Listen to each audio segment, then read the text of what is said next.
Jeudi 4 avril 2024, chers téléspectateurs, bonsoir et bienvenue dans cette nouvelle édition. À la une de l'actualité de ce jour, le président de la République Andradouel est venu assister et faire l'iftar avec les musulmans en ce mois de Ramadan. Des actions qui témoignent de la solidarité et l'unité à Madagascar, même entre personnes de croyances différentes. Outre le président de la République Andradouel, le représentant du pape, le nonce apostolique Thomas Krisa et de nombreux membres du corps diplomatique sont venus également partager le repas de l'iftar. Reportage signé Judigal Ranjanifin sur les images de Nzar Ranjiansu. La solidarité, la fraternité et l'unité ont été constatées lors de la prière et du repas iftar à Gourdjan aujourd'hui. Le Ramadan n'est pas seulement un mois de jeûne, mais aussi un mois de prière et de démonstration d'amour, a déclaré Cheikh Abdul Hadi, président de l'association musulmane malgache. Il s'agissait d'un iftar de fraternité qui a vu la présence de musulmans et de personnes d'autres croyances, notamment le représentant du pape, le nonce apostolique, Thomas Krisa, et de nombreux membres du corps diplomatique, mais surtout le président Andradouel, qui fédère le peuple malagasy de toutes les croyances. L'iftar est un moment de bénédiction qui correspond notamment au repas de soir et donc à l'heure de la rupture du jeûne chez les musulmans. Cheikh Akbar Ali a personnellement remercié le président Andradouel d'avoir honoré et partagé le repas de l'iftar et l'a béni en présence de tous les croyants présents. Les croyants musulmans ont particulièrement remercié le président Andradouel pour avoir accordé une importance particulière à leur foi et mis sur un même pied d'égalité tous les malgaches. Le président Andradouel, pour sa part, a toujours affirmé que la foi est importante pour l'humanité et constitue la base de la survie et de l'unité pour tous. Dans un autre sujet, les conditions sont remplies pour décréter l'état de sinistre national.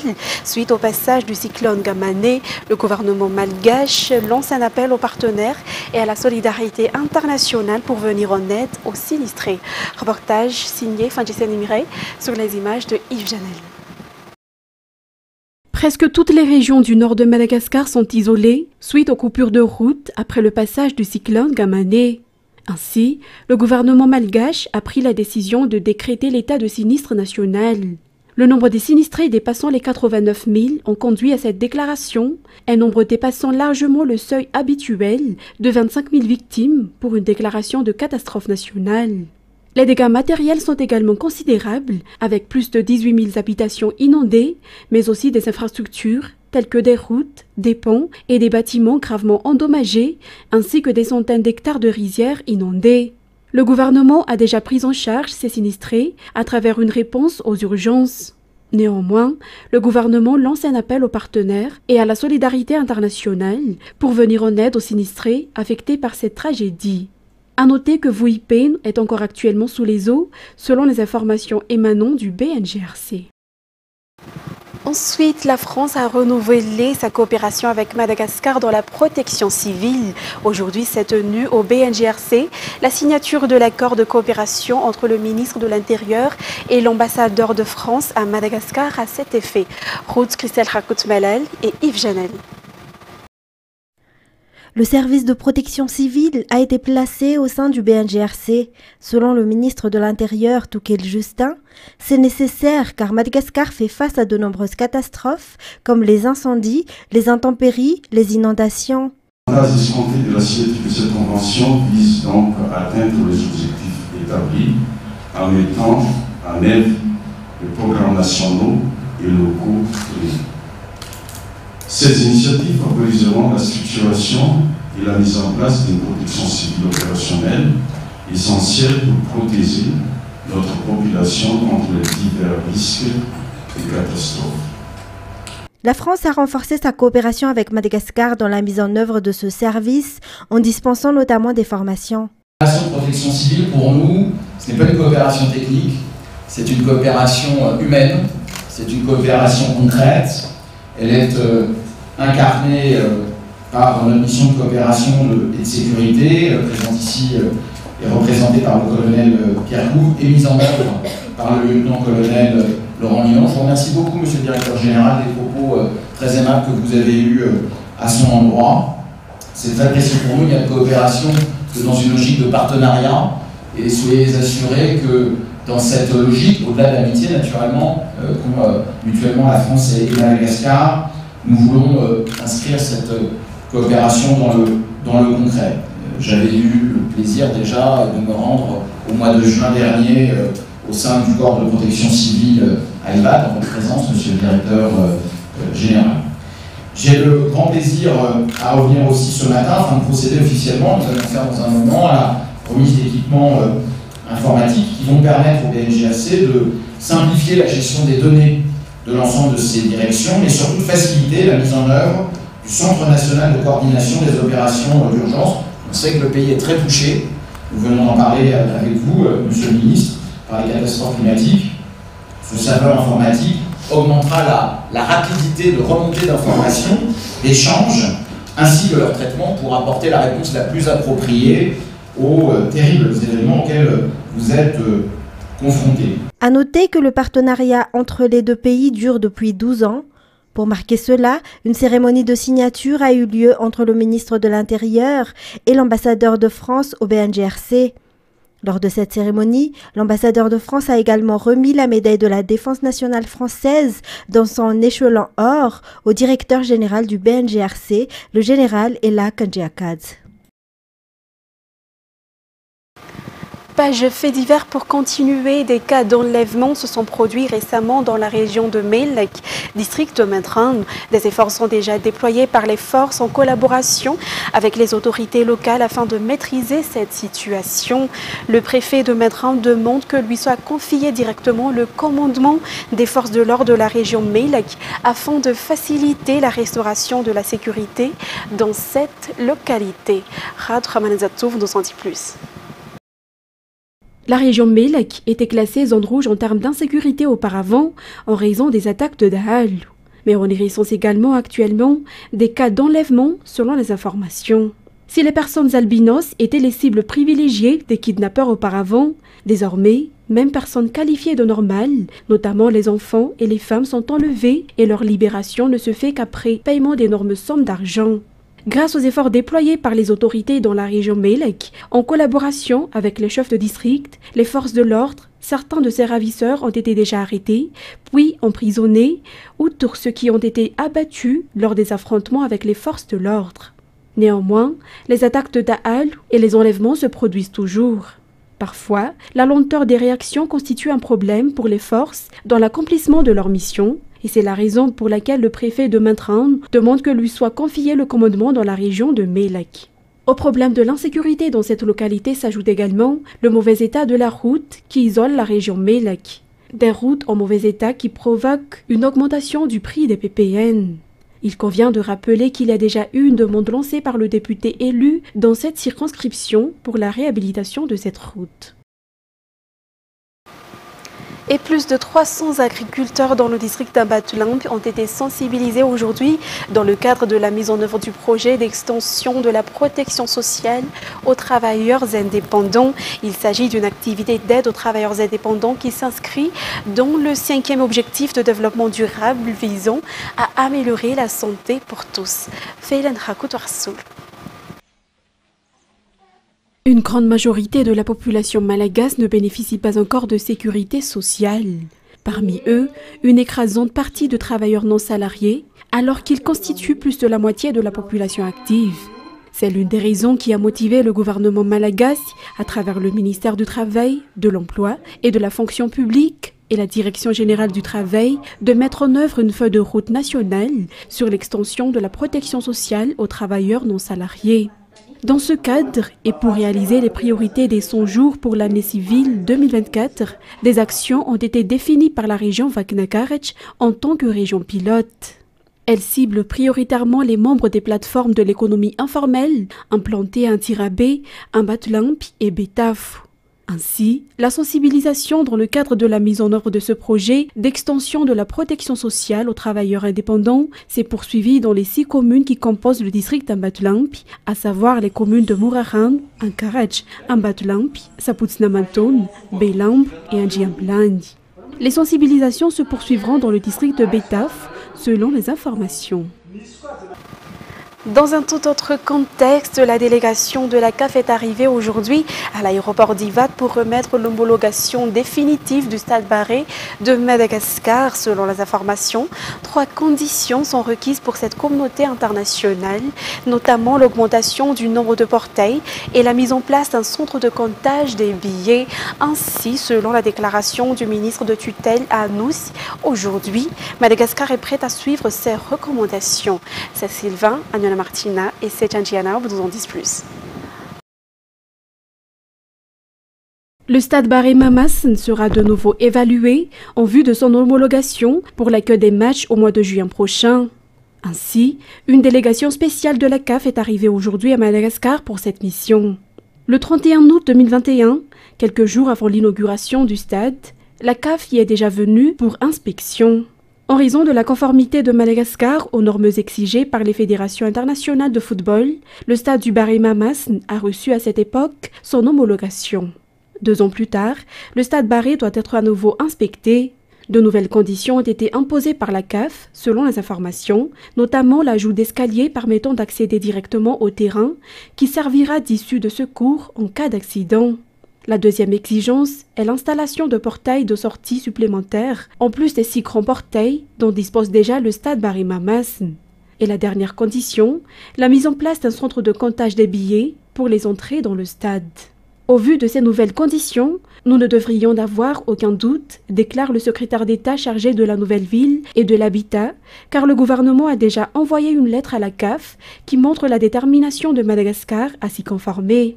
Le secrétaire d'État a également annoncé aujourd'hui qu'avant le mois de juin, période à laquelle se dérouleront les matchs internationaux, le Stade Barré devra satisfaire ses exigences supplémentaires. Le responsable a également confirmé que la réhabilitation de la pelouse du stade, qui a été endommagée ces derniers mois, est en cours actuellement.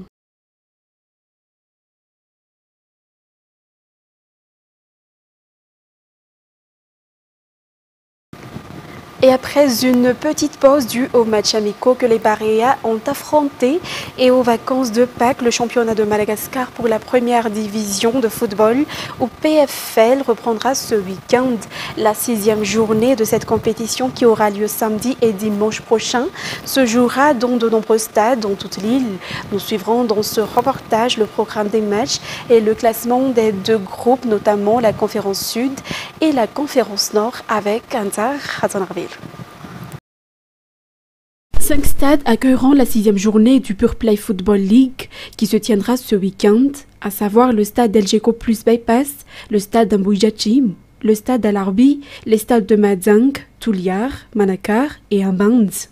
La Jessaya affrontera le KFCA Diana samedi vers 14h30 au stade d'Ambouijachim.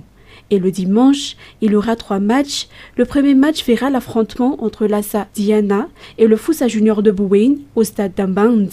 Dans le second, l'Uskafoot sera opposé à la Fanalamank au stade d'Alarbi. Et lors du dernier match, dans cette conférence Nord, le Kosfa affronteront Saramanjous FC au stade Manara Bench de Madzang. Dans la conférence Sud, il n'y aura qu'un seul match ce samedi avec l'affrontement entre le Disciple FC et le Zanakala FC au stade d'Elgeco Plus Bypass. Le dimanche, le FC Inet Rouge jouera contre le CFFA Andouaran Foot, également au stade d'Elgeco Plus Bypass, tandis que Datu FC sera opposé au Mama FC, un match qui va se dérouler au stade de Manakar. Le 3e match de cette conférence verra l'affrontement entre le 3FB Touliar contre l'équipe de l'Elgeco Plus au stade Maître Kir de Touliar. Pour ce qui est du classement, suite à la 5e journée dans la conférence Nord, Foussa Junior de Bouwen est en tête avec 15 points, suivi de la Zadiana avec 13 points. À la 3e place se trouve la Fanalamank avec 10 points, 4e Saramanjous avec 9 points. L'Uskafoot est à la 5e place et le Kosfa 6e avec 4 points. Le CFKA Diana se positionne à la 7e place et le dernier qui n'a pas encore marqué de points est la Jessaya. Par contre, dans la conférence Sud, la Zanakala FC se trouve à la première place avec 10 points, suivi de près par 3 équipes qui ont les mêmes points, notamment l'Elgeco Plus, le Disciple FC et le 3FB Touliar avec 9 points chacun. Mama FC se trouve à la 5e place avec 6 points suivi de CFFA Andouaran Foot avec 5 points. À la 6e place, Inet FC Rouge, 4 points, et le dernier, Datou FC, avec 3 points. Cette 6e journée sera ainsi le théâtre d'affrontements directs et à distance pour les tickets pour les play-offs. Place maintenant aux actualités internationales. 4 avril 1949, 4 avril 2024. L'OTAN a 75 ans aujourd'hui. L'organisation de l'Alliance Atlantique fondée au début de la guerre froide a survécu à bien de sobriétés du monde, la chute de l'URSS, les attentats du World Trade Center et puis récemment la guerre en Ukraine. L'OTAN a retrouvé du dynamisme, notamment avec les récentes adhésions de la Finlande et de la Suède, mais l'organisation est aussi confrontée à de multiples défis, de la guerre en Ukraine au possible retour au pouvoir de Donald Trump aux États-Unis. Écoutons le patron de l'OTAN, Jens Stoltenberg. Les Ukrainiens ne manquent pas de courage. Ce dont ils manquent, c'est de nos munitions. Nous devons prendre nos responsabilités en montrant que notre soutien est fait pour durer. Aujourd'hui, nos alliés se sont mis d'accord pour renforcer le rôle de l'OTAN dans la coordination de l'aide en matière de sécurité et de formation. Les détails seront précisés dans les semaines à venir, mais ne vous méprenez pas. L'Ukraine peut compter sur notre soutien aujourd'hui et sur le long terme. Ensuite, la Cour constitutionnelle ougandaise a rejeté hier un recours demandant l'annulation d'une loi anti-LGBT répressive dans ce pays d'Afrique de l'Est, une décision qui a indigné les organisations de défense des droits humains. France 24. Le verdict était sans surprise. 5 juges ont donc rejeté le recours contre la loi anti-LGBTQIA+, votée en mai 2023. Pour l'avocat de la défense de cet appel, la déception est grande. La simple question posée à la Cour était de savoir si notre Constitution protégeait chaque Ougandais de la même manière. Et je pense qu'à cet égard, la Cour nous a laissé tomber et a échoué à protéger une partie de notre communauté. Baptisé loi anti-homosexualité 2023, le texte prévoit de lourdes peines contre les personnes ayant des relations homosexuelles et faisant la promotion de l'homosexualité. Le recours déposé appelait à l'annulation du texte pour violation des droits fondamentaux protégés par la Constitution. Mais pour une partie de l'opinion ougandaise, cette loi constitue pour beaucoup un rempart nécessaire contre l'immoralité présumée de l'Occident. Pour nous, l'homosexualité détruit les individus, l'homosexualité détruit les familles, l'homosexualité détruit la société. Les militants des droits de l'homme continueront de faire appel. Prochaine étape, la Cour suprême. Mais le président Yoweri Museveni, qui avait promulgué le texte, a assuré qu'il ne céderait pas aux pressions étrangères pour le faire abroger, considéré comme l'un des plus répressifs au monde contre la communauté LGBTQTIA+.